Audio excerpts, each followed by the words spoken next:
Hi viewers. நம்ம மினராளி சமையல்ல உங்களெல்லாம் மீண்டும் சந்திக்கிறதுல ரொம்ப ரொம்ப மகிழ்ச்சி. இன்னைக்கு மினராளி மேடம் என்ன பண்ண போகிறாங்கன்னு ஆர்வமாக காத்துருக்கீங்களா?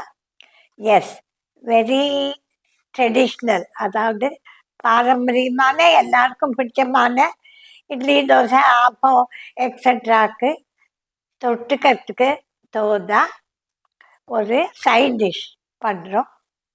South Indian side dish. அதுக்கு பேர் என்ன? வடைக்கறி. நான் என்னோட மெத்தடில் ஸ்டைலில் பண்ணுறேன். அதுக்கு தேவையான பொருட்களை பார்க்கலாமா? கடலைப்பருப்பு ஒரு 2 கப்,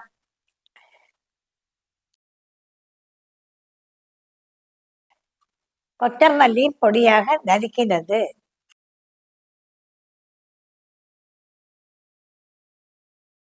உப்பு தேவையான அளவு. இத்துடன் சேர்க்க வடைக்கு சேர்க்க இஞ்சி ஒரு துண்டு, சின்ன சைஸ் 1/4 இன்ச்சு சைஸ் இஞ்சி, 5 அல்லது 6 பருப்பு பூண்டு,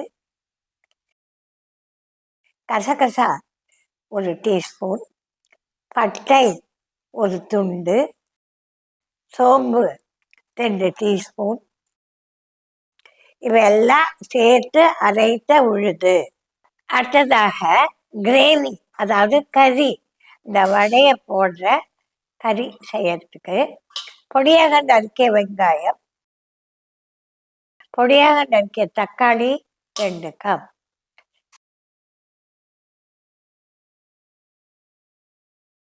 வதக்குவதற்கு எண்ணெய் ஒரு 1/4 கப், மஞ்சள் தூள் 1/2 டீஸ்பூன், மிளகாய் தூள் 1லேருந்து 1.5 டீஸ்பூன், தனியா பவுடர் 1 டீஸ்பூன். ஓகே, தேவையான பொருள்கள்லாம் பார்த்தாச்சு. செய்முறைக்கு போகலாமா? ஃபஸ்ட்டு ஸ்டெப், கடலைப்பருப்பை ஒரு 2 to 3 hours ஊற வச்சு சிறிதளவு தண்ணீர் கூட இல்லாமல் கெட்டியாக இப்படி அரைச்சிக்கணும்.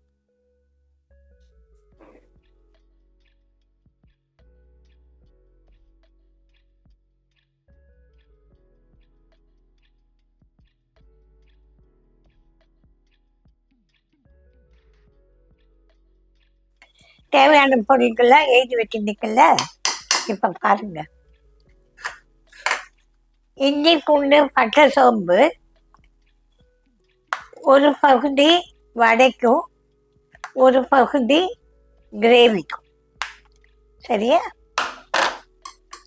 கொஞ்சம் சோம்பு அரைச்சா கூட இந்த மாதிரி கிரானுலர் வாயில் நல்லா அம்முடும், ருசியாக இருக்கும். வெங்காயம்,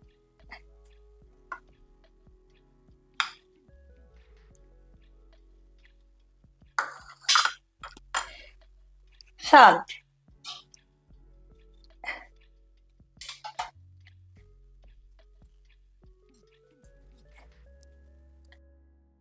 கொஞ்சோண்டு பொடியாக நறுக்கிய பச்சை மிளகாய்,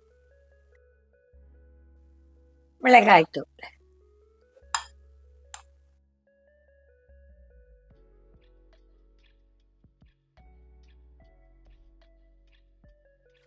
கொத்தமல்லி,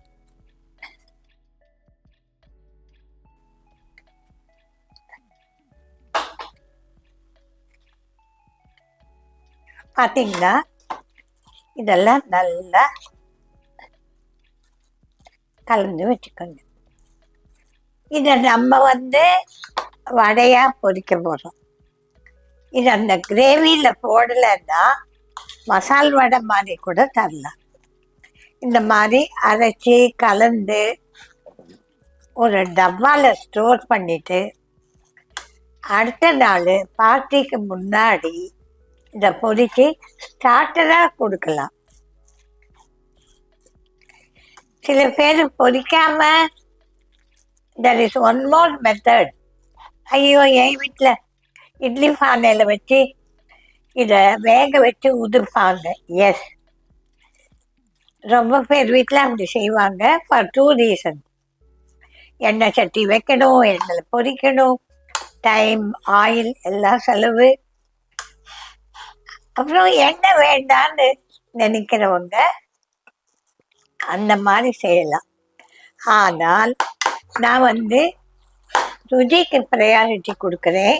தினமும் செய்ய போகிறதில்ல, ஒரு நாளாக செய்ய போகிறோம். அதனால் இதை இப்படியே தட்டி கொடுத்தா மசால் வடை, கிரேவியில் போட்டால் அது வடைக்கறி. இதுலேயே சில பேர் வாழைப்பூ பொடி பொடியாக நறுக்கி போடுவாங்க. இப்போ வாழைப்பூ வடை. ஸோ இந்த மாதிரி கலந்து ஸ்டீம் பண்ணலாம், வாழைப்பூ போட்டு வடை செய்யலாம், பீட்ரூட் துருவி செய்யலாம், மசால் வடையாக கொடுக்கலாம். அல்லது நம்ம இன்னைக்கு செய்கிற மாதிரி வடைக்கறியில் போடணும். நல்லா கிளியர் ஆச்சா? இப்போ இந்த மாதிரி சின்ன சின்ன வடையாக தட்டுங்கோ. இப்போ பாருங்க, சிறு சிறு உருண்டைகளை ஆக்கிக்கோங்கோ. பெரிய சம்சாரத்தில் இருக்கிறவாள் ஒருத்தருக்கு வடை வரும், ஒருத்தருக்கு வடை வராது. ஸோ ஈக்குவலாக பண்ணியிருந்தா எந்த பிரச்சனையும் இல்லை. வடையாக தட்டி வச்சுருந்தாக்க காஞ்சி போச்சுன்னா அந்த மாய்ச்சர் போயிடும், ட்ரையாக தூள் தூளாக. அதனால் முதல்ல இப்படி ஊற்றி வச்சுக்கோங்க.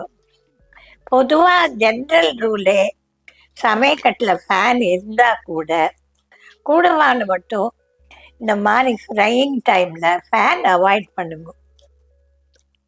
சரி, அடுத்ததாக அடுப்பில் எண்ணெய் வச்சு இந்த வடையை பொரிக்கலாம். இப்போ நம்ம ஒரு 10 வடை ரெடி பண்ணிட்டோம். பாருங்க, நடுவில் ஓட்ட வேண்டாம், இந்த மாதிரி ஈவன் சைஸ்டு மாலாக போட்டு வைங்க.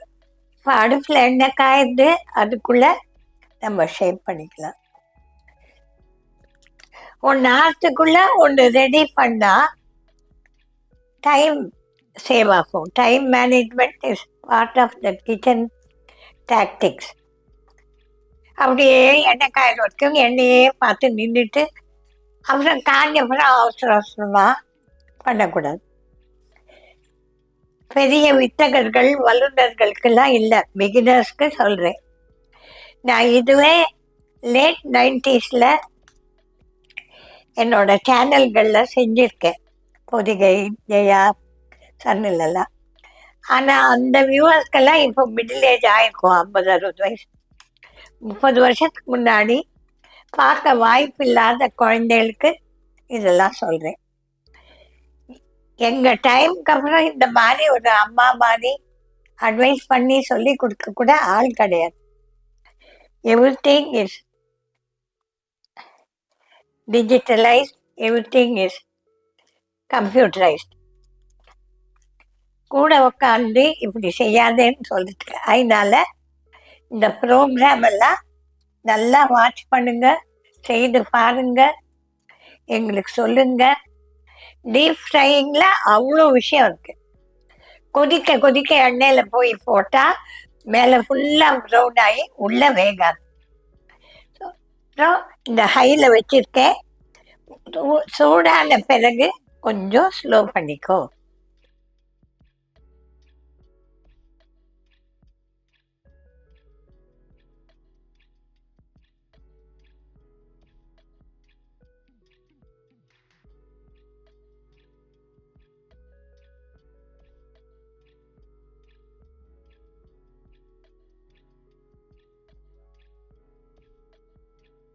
இப்போ எண்ணெய் கொஞ்சம் சூடாகி இதான உடனே குறைக்கிறேன். இந்த உடனே கஷ்டப்பட்டு கை கண்ட்ரோல் பண்ணிக்கோ, ஆசையாக இருக்கும் திருப்பணும்னு, ஆசையெல்லாம் அடக்கிட்டு தான் ஆகணும். இப்போ ஸ்லோவாக கலர் மாறுது, லேசாக செக் பண்ணியாச்சு. இன்னும் ஒரு 5 நிமிஷம் கழிச்சு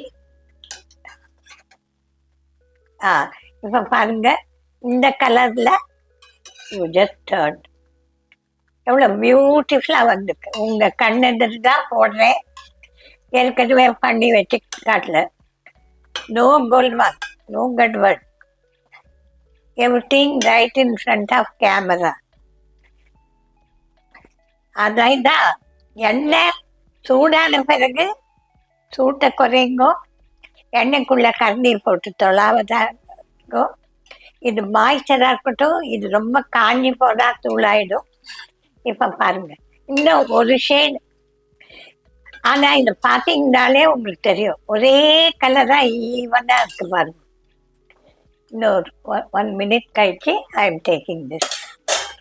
இதை ஃபுல்லாக அந்த கிரேவியில் போட மாட்டோம், கொஞ்சம் எடுத்து பரிமாறும் முன் மேலே உடச்சி போடுவோம், பாக்கி எடுத்து கிரேவியில் போடும். இப்போ பாருங்க, it's so beautiful, lovely golden color and done inside.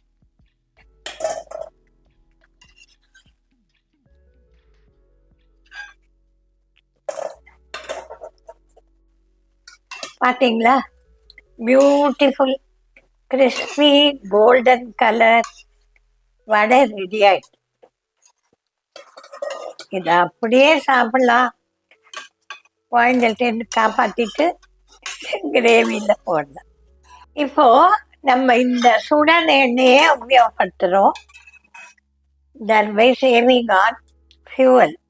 திருப்பி சுட வைக்க வேண்டாம், இந்த எண்ணெயே யூஸ் பண்ணலாம்.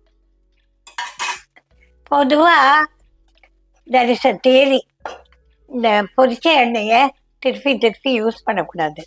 அதுக்காக என்னைக்கு பொரிக்கிறீங்களோ அந்த சூடான எண்ணெயிலேயே கடகடான்னு இத்தனை அப்பளம் பொரித்து டப்பாவில் போட்டுக்கோங்க, இல்லை பக்கோடா கிக்கோடா மாவெல்லாம் பசி ரெடியாக வச்சு போட்டுக்கோங்க. ஸோ திருப்பி அந்த எண்ணெயை ரீஹீட் பண்ண வேண்டாம். ஒரு வாட்டி ஹீட்டான எண்ணெயை ஐ எம் வெயிட்டிங் இது சூடாகிறதுக்கு, அதில் சொல்கிறேன், அவ்வளோதான். இப்போது ஜீரகம் அல்லது சோம்பு தாளிக்கவும், பொடியாக நறுக்கிய வெங்காயம்,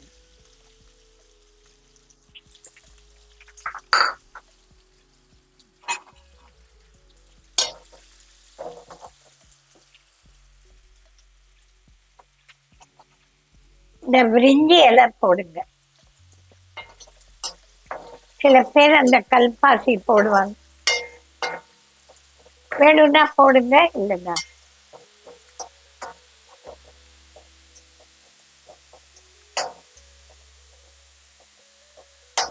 இது கொஞ்சம் ப்ரௌன் கலர் ஆகணும், ரொம்ப பிங்க் இல்லை, பிங்க்கு தாண்டி ப்ரௌன் கலர்,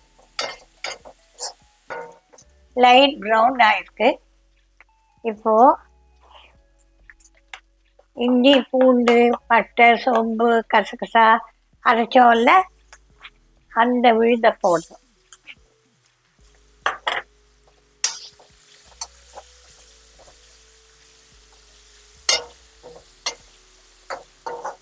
உங்கள் வீட்டில் இந்த பட்டை சோம்பு வாசனையெல்லாம் ரொம்ப பிடிக்கும்னா இன்னும் கொஞ்சம் கூட போடலாம். ஏன்னா இப்போ எல்லாம் சொல்கிறாங்களே பட்டை சோம்பு இதெல்லாம் உடம்புக்கு நல்லது. இப்போ தேங்காய் அரைச்ச விழுது கிரேவிக்கு,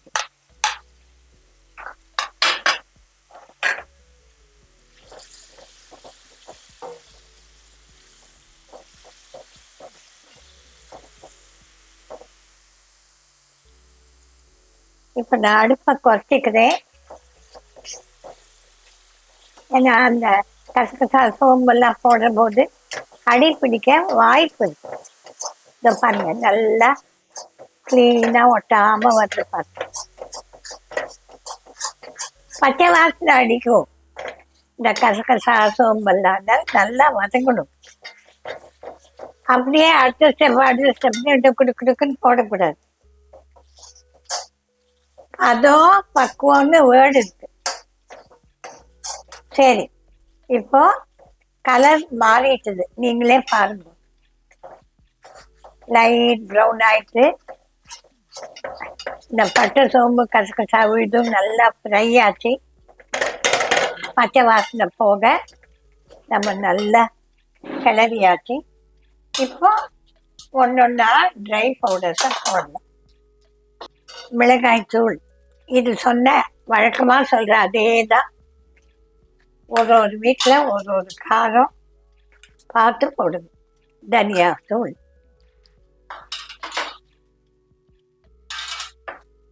மஞ்சத்தூள், இதுக்கு கரம் மசாலா ஆப்ஷனல் தான், தேவைன்னா போடுங்க, இல்லைன்னா வேணும். இப்போ தக்காளி, பொடியாக நறுக்கிய தக்காளின்னு சொல்லியிருக்கேன்.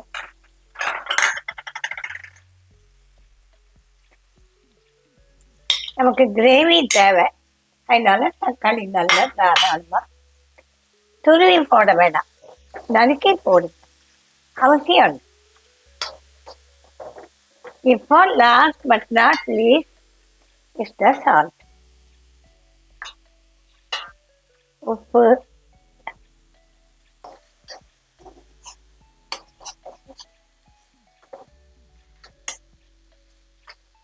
நான் இன்னும் தண்ணியே விடல பாருங்க. ஊருக்கு முன்னாடி தண்ணி விடக்கூடாது. இந்த தக்காளி நல்லா அதுவே தண்ணி விட்டுக்கும். கொஞ்சம் வதக்கின உடனே it will get watery.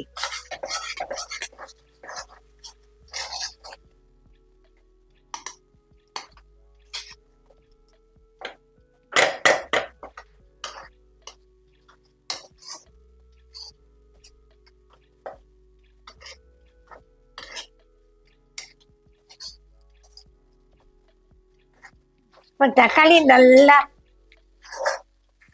It's not ரா வதங்கியாச்சு. இப்போ தண்ணீர் விடுறோம். இப்போ பாருங்க, தண்ணி விடுறோம். இந்த வடை போடுறதே திக்காயிடும், அதனால கொஞ்சம் தண்ணி ஜாஸ்தியாக விடுவோம். இப்போ நல்லா கொதிக்கட்டும். கொதித்த உடனே இந்த வடைக்கறி கிரேவியில் இந்த வடையை தூக்கி போடுங்க. ஃபுல்லாக போடாமல் உடச்சி போடுங்க, கொஞ்சம் உதுத்து போடுங்க, கொஞ்சம் மேலே போடுங்க.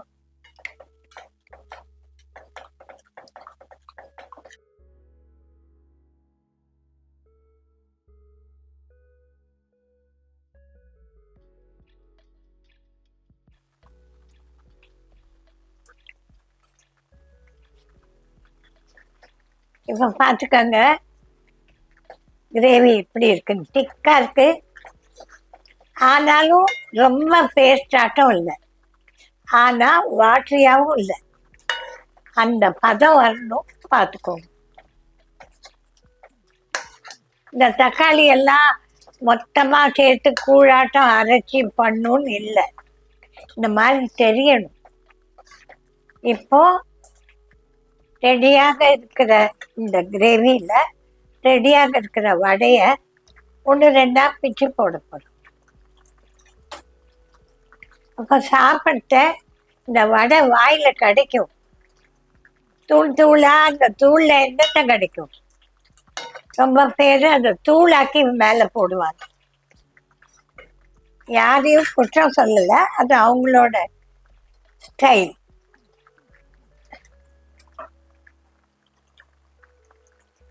இப்போ பாருங்க, வடைக்கறி ரெடி.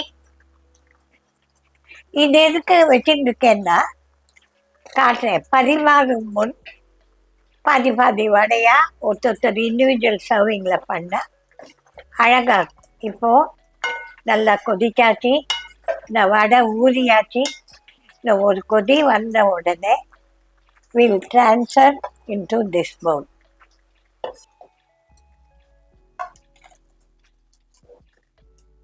சரியா? இப்போ கொத்தமல்லியை அங்கே போட்டுக்கலாம். இப்போ பாருங்க, முருன்னு இந்த வடையை மேலே அப்படி போட்டால் பியூட்டிஃபுல்லாக இருக்கும் பார்க்க. பியூட்டிஃபுல்லாக இருக்கிறது மாத்திரம் இல்லை, சாப்பிட சுவையாக இருக்கும். கொஞ்சம் கிரேவி டேஸ்ட், கொஞ்சம் வடை டேஸ்ட், ஆஹான்னு சாப்பிடுவாங்க. சரியா? இப்போ மேலே கொத்தமல்லி தூவி, கொத்தமல்லியை தூவ தான் வேணும். அதை போட்டு மறைச்சா டிஷ் எப்படி தெரியும்? அவ்வளோ. இப்போ இந்த வடகரியோட ரீகேப் பார்க்கலாம். அடுப்பில் சிறிதளவு எண்ணெய் காய்ந்ததும் சோம்பு, பட்டை, அப்புறம் இந்த பேலீவ்ஸ், பிரிஞ்சி இலை போட்டு தாளித்து பொடியாக நறுக்கிய வெங்காயத்தை போட்டு பிங்க் கலர் மாறும் வரை வதக்கவும். இஞ்சி பூண்டு பச்சை சோம்பு கசகசா பேஸ்ட்டை 2 மேஜைக்கரண்டி போட்டு பச்சை வாசனை போகும் வரை வதக்கவும். இப்போ இது மஞ்சப்பொடி, மிளகாய்த்தூள், தனியாத்தூள் போட்டுக்கோங்க. நீங்கள் நோட் பண்ணியிருப்பீங்க, நான் கரம் மசாலா போடலை. விருப்பப்பட்டால் தான் போடணும், அவசியம் இல்லை. எதுக்கெடுத்தாலும் கரம் மசாலா. இப்போ பொடியாக நறுக்கிய தக்காளியை போட்டு உப்பையும் போட்டு நன்றாக வதக்கவும். வதங்கிய பின் தண்ணீர் ஊற்றி கொதி வந்தவுடன் நம்ம பொன்னிறமாக பொரித்த வடைகளை இத்துடன் போட்டு 1-2 உடைச்சி போடுங்க. ஒரு கொதி வந்தவுடனே கீழே இறக்கி மேலேயும் சிறிது வடையை போட்டு பரிமாறவும். வடை செய்ய நன்றாக திக்கா அரைச்ச கடலைப்பருப்பு விழுதுடன் இஞ்சி பூண்டு பட்டை சோம்பு எல்லாம் போட்டு அந்த விழுதை போட்டு பொடியாக நறுக்கிய வெங்காயம், கொத்தமல்லி, மிளகாத்தூள், மஞ்சப்பொடி தேவையில்லை, மிளகாத்தூள் போட்டு எல்லாம் நல்லா கலந்து, சோம்பு அரைச்சது போட்டால் கூட தூளை போட்டால் ரொம்ப வாசனையாக இருக்கும். போட்டு சின்ன சின்ன உருண்டைகளாக பிரித்து அப்புறம் தட்டி பொரித்து பொன்னிறமாக பொரித்தவுடன் ரெடியாக வைக்கவும். இப்போது ரெடியாக வைத்துள்ள அந்த வடைகளை ரெடியாக இருக்கிற கிரேவியில் போடவும். சுட சுட இட்லி அல்லது தோசை அல்லது ஆப்பம் அல்லது இடியாப்பம். Appam vadacurry famous combination. இடியாப்பம் வடகறி, ஊத்தப்பம், இது எல்லாத்துக்கும் உகந்த சைட் டிஷ். இப்போ இங்கிலீஷில் பார்க்கலாம். Heat oil in a pan, season with soap and bay leaf. Add the finely chopped onion and fry till light brown. Add the garlic, ginger, soap, cinnamon and khaskhas paste. Fry till the raw smell goes. Add the dry powders and the tomato. Mix well and add water, enough water to make a gravy. Now remove from fire. Just before removing from fire, break the prepared vadas into the gravy. Boil once, remove from fire. Serve hot with idli, dosa, appam, idiyappam, etc. Now for the vadas, soak the chana dal for 2 to 3 hours. Drain the water, make a thick paste without water. Now add the finely chopped onion and the ginger, garlic, khaskhas, cinnamon paste together with coriander, together with little bit of red chili powder. Mix well, shape into small balls, then shape it again into vadas. Deep fry in hot oil till golden color. Break the vadas into the gravy and serve them. Okay viewers, we are at the end of the story. இன்னைக்கு மெனுராடி சமையலில் ஒரு very traditional பாரம்பரியமான வடகறி நம்ம செய்து காட்டினோம். I am very sure you like it, you will make it and you share your comments with us. மீண்டும் இதே மாதிரி பாரம்பரியமான சுவையான ஒரு டிஷ்ஷோட அடுத்த மெனுராணி சமையலில் சந்திக்கிறேன். ஓகே, பாய்.